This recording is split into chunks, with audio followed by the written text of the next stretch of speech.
sur Espagnol tout simplement. Je m'appelle Miren Chou, je suis professeure agrégée d'espagnol et j'ai créé le site leblogdespagnol.com pour t'aider à progresser facilement en espagnol. Si tu es à la recherche de ressources, d'astuces et de stratégies pour simplifier ton apprentissage et accélérer tes résultats, tu es au bon endroit. Dans ce podcast, je partage avec toi des outils précis et concrets pour t'aider à atteindre tes objectifs en espagnol dans la joie et la bonne humeur. Alors, installe-toi confortablement et c'est parti pour l'épisode du jour.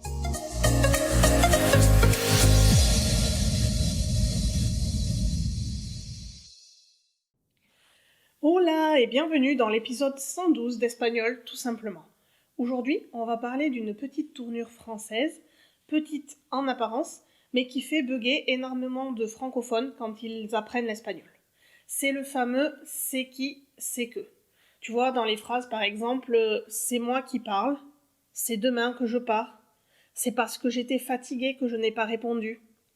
En français, on les utilise énormément et on les utilise sans réfléchir. Mais dès qu'on essaie de les dire en espagnol, quelque chose coince. On hésite, on reformule ou parfois on se tait. Et souvent, on croit que le problème vient d'un manque de grammaire, alors qu'en réalité, le vrai problème est ailleurs. Dans cet épisode, je vais t'expliquer pourquoi traduire ces phrases mot à mot ne fonctionne pas, ou du moins pas toujours, et surtout, on va voir comment penser autrement l'emphase, ou la tournure emphatique, c'est le nom que porte cette tournure d'insistance, en espagnol. Comme ça, on va arriver à parler de façon plus naturelle, plus fluide et beaucoup plus confortable à l'oral.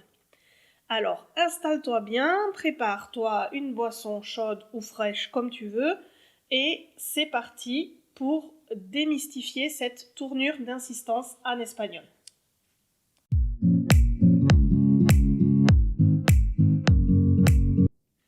Mais avant tout, voyons pourquoi c'est qui ou c'est que pose problème en espagnol. Cette tournure, comme je te l'ai dit, est omniprésente en français. On l'emploie sans réfléchir, parfois plusieurs fois dans la même conversation. Mais elle n'est pas du tout anodine. Quand tu dis « c'est Marie qui parle », tu ne fais pas que transmettre une information. Tu rectifies une idée possible, tu insistes, tu mets un élément précis, ici Marie, sous le projecteur. Autrement dit, le français utilise ici une structure grammaticale pour créer l'insistance ou créer l'emphase. Le problème commence quand on croit que cette structure doit forcément exister telle qu'elle en espagnol. Alors on cherche un équivalent formel, grammatical, une espèce de calque rassurant. Et c'est précisément ce réflexe qui complique les choses. En effet, si tu prends un peu de recul par rapport au français, tu vas vite te rendre compte que cette formule « c'est qui, c'est que » sert rarement à informer de manière neutre. Cette tournure sert toujours à corriger une interprétation possible, ou alors à mettre en contraste deux éléments, à orienter l'attention de ton interlocuteur. Ce n'est donc pas une question de grammaire pure, c'est une question d'intention communicative. Et tant que cette intention n'est pas claire, chercher une traduction n'a pas beaucoup de sens, en fait. La vraie question, ce n'est pas seulement de traduire cette phrase grammaticalement parlant, même si, rassure-toi, il existe des solutions grammaticales et on va les évoquer un peu plus tard. La vraie question, c'est plutôt de se demander qu'est-ce que je veux vraiment mettre en avant dans ma phrase.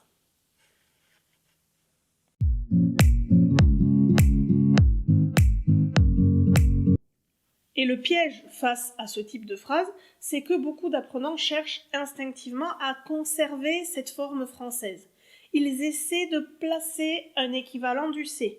Ils construisent des phrases de plus en plus lourdes et très vite la fluidité disparaît.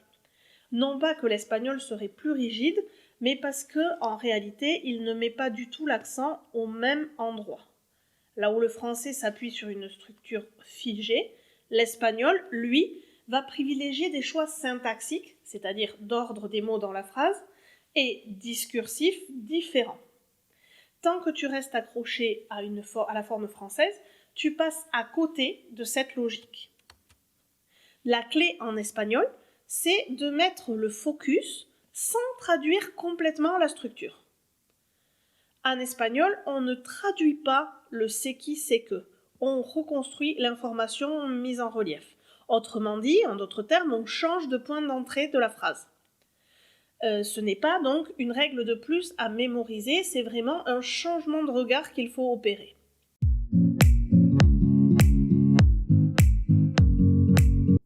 La première stratégie pour rendre l'essence de cette forme d'insistance en espagnol, c'est de jouer avec l'ordre des mots. En effet, dans la langue espagnole, l'ordre des mots, c'est un outil fondamental pour mettre une information en valeur. En français, on suit toujours le schéma sujet, verbe, complément. En espagnol, c'est très différent. Comme tu le sais, le sujet n'est pas obligatoirement exprimé et on peut avoir un ordre beaucoup plus souple des mots dans la phrase.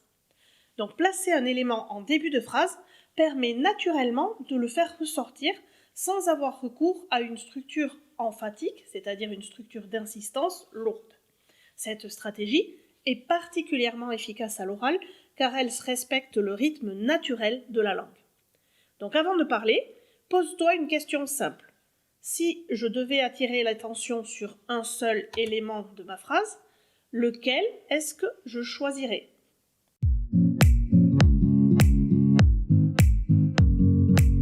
Une autre possibilité pour traduire cette formule emphatique française sans suivre grammaticalement une structure lourde, ça consiste à détacher l'information clé du reste de la phrase. Il peut s'agir d'une cause, d'un moment, d'une personne. L'essentiel est d'accepter que la phrase espagnole ne reproduise pas strictement la structure française. Et c'est souvent à ce moment-là que l'on hésite. Pourtant, c'est aussi là que la langue devient beaucoup plus souple et plus naturelle.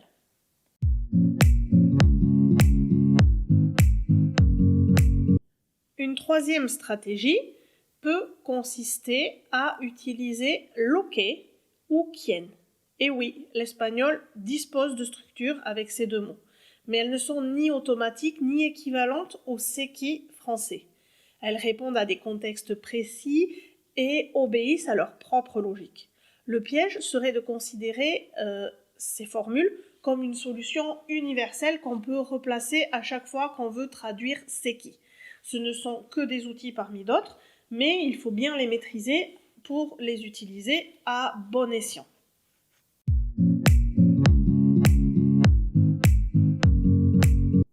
Stratégie numéro 4, il s'agit de reformuler et de lâcher complètement la forme française. C'est souvent la plus difficile à adopter et à admettre pour les francophones qui commencent à apprendre l'espagnol, mais pourtant c'est la plus libératrice. Parfois, la meilleure manière de traduire une phrase française emphatique consiste à en formuler une autre, différente dans sa forme, mais fidèle dans son intention. La question à te poser devient alors: comment dirais-je cette idée naturellement en espagnol, sans me calquer sur le français ? Ce changement de perspective allège considérablement la parole. Au final, à chaque fois que tu rencontres un c'est qui, c'est que, il faut t'entraîner à repérer l'information mise en relief, la raison de cette mise en relief que voulait le français à la base, puis la stratégie espagnole la plus pertinente pour la faire ressortir. Avec le temps, cet entraînement modifie plus profondément ta manière de construire les phrases.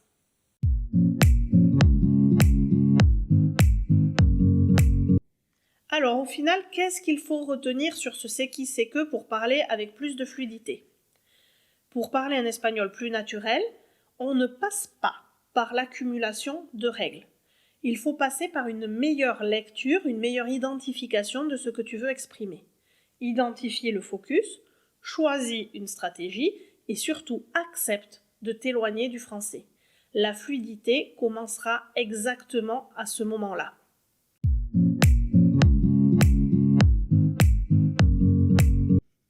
Dans cet épisode de podcast, l'objectif était de t'aider à comprendre que traduire, ce n'est pas appliquer une règle les yeux fermés, mais plutôt reconstruire une intention.